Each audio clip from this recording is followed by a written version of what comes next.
What's up to us? Stick with me. All right, bud, you ready?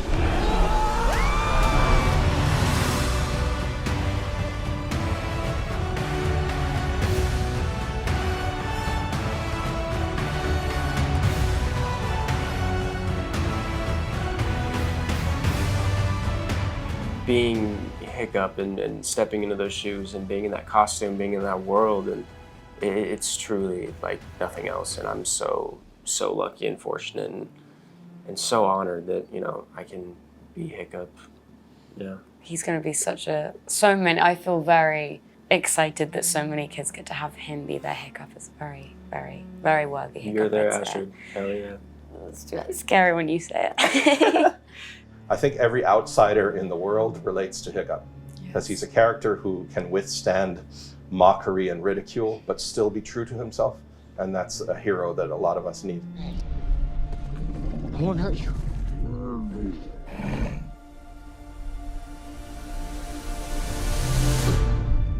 Ultimately, we're always trying to find our superpower, you know, and the hero within ourselves. And we go in, you know, we go to bed at night, we often dream that we're in these fantasy worlds. And I think this movie gives you that beautiful story that you can play out with all the challenges and all the adventures. I think we all kind of like that idea that maybe we could find ourselves and change the world at the same time.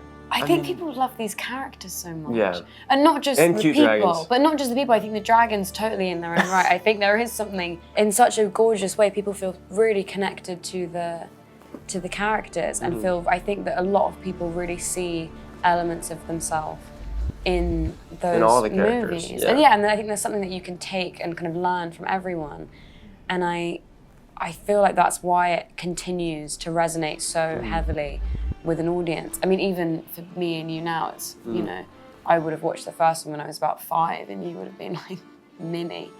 3. Yeah, so I think Yeah. there is, but I think it's one of those franchises that just kind of prevails because of how gorgeous the central message of it is and how beloved the characters are. It's a different experience, the live action, in terms of just, I think, how emotional it is and how spellbinding, how cinematic it is.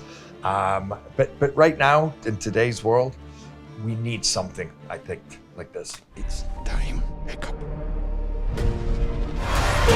I think the challenging thing was calibrating, was not making this performance caricature, you know, is using the opportunity of live action to give more nuance and color. And more maturity too. Yeah. I think we made this movie for a broader audience, not That's a very good point. So there's much more kind of difficulty and hurt and like resolve that has to happen in this relationship, particularly with Hiccup. So a father-son story that has great believable tension.